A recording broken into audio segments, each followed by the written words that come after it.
इस हफ्ते भारत में राजनीति गर्मागर्मी बनी रही और कई अहम घटनाएं घटीं।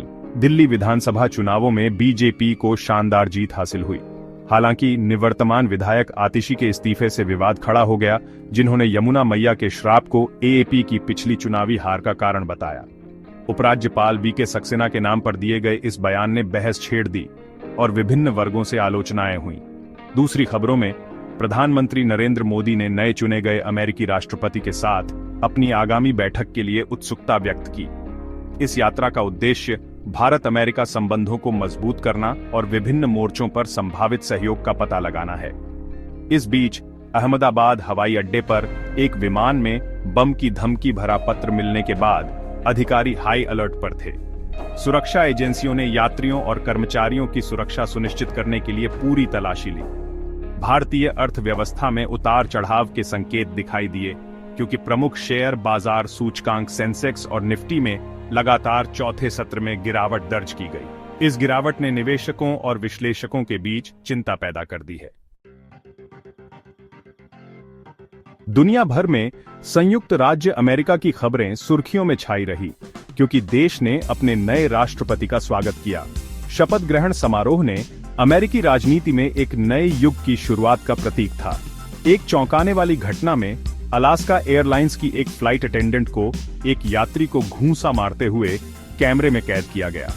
कथित तौर पर यह विवाद यात्री द्वारा एक महिला के बाल खींचने से शुरू हुआ था। घटना का वीडियो तेजी से वायरल हुआ, जिससे एयरलाइन सुरक्षा और यात्री आचरण के बारे में चर्चा छिड़ गई। प्रतियोगी खाने की दुनिया ने जापानी सनसनी युका किनोशिता के संन्यास पर शोक व्यक्त किया। अपनी अविश्वसनीय भूख और स्पीड आइटिंग रिकॉर्ड के लिए जानी जाने वाली किनोशिता का जाना खेल में एक युग का अंत है। बॉलीवुड में इस हफ्ते भी काफी चर्चा रही। बियर बाइसेप्स के नाम से मशहूर अभिनेता Ranveer Allahbadia India's got latent show में किए गए एक अश्लील मजाक को लेकर विवादों में घिर गए। इस घटना के बाद सोशल मीडिया पर प्रतिक्रिया हुई, जिसके बाद अल्लाहबादिया ने माफी मांगी। मुंबई पुलिस ने शो के सेट का दौरा किया और उप मुख्यमंत्री देवेंद्र फडणवीस ने इसमें शामिल लोगों के खिलाफ कार्रवाई की मांग की। इस बीच अभिनेता हर्षवर्धन राणे अपने साधारण व्यक्तित्व के कारण सुर्खियों में रहे। राणे को एक स्थानीय थिएटर में फिल्म का आनंद लेते हुए देखा गया, जिससे उनके प्रशंसक उनकी विनम्रता से प्रभावित हुए। टेक्नोलॉजी की दुनिया में माइक्रोसॉफ्ट के सह संस्थापक बिल गेट्स ने दिवंगत एप्पल के सीईओ स्टीव जॉब्स के बारे में एक दिलचस्प किस्सा साझा किया।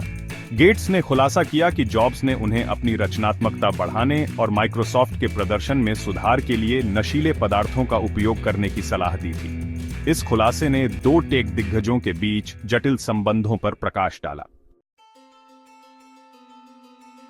यह हफ्ता राष्ट्रीय और अंतर्राष्ट्रीय स्तर पर कई घटनाओं भरा रहा। भारत ने राजनीतिक ड्रामा, आर्थिक अनिश्चितता और चिंताजनक घटनाओं का सामना किया, जिन्होंने सुरक्षा और जवाबदेही पर सवाल उठाए। विश्व स्तर पर अमेरिकी राष्ट्रपति के शपथ ग्रहण ने एक महत्वपूर्ण बदलाव का प्रतीक किया, जबकि चौंकाने वाली घटनाओं और मशहूर हस्तियों के विवादों ने सोशल मीडिया को सुर्खियों में रखा। जैसे जैसे हम अगले हफ्ते में आगे बढ़ रहे हैं, यह देखना बाकी है कि ये कहानियां कैसे सामने आती हैं और कौन से नए घटनाक्रम हमारा इंतजार कर रहे हैं।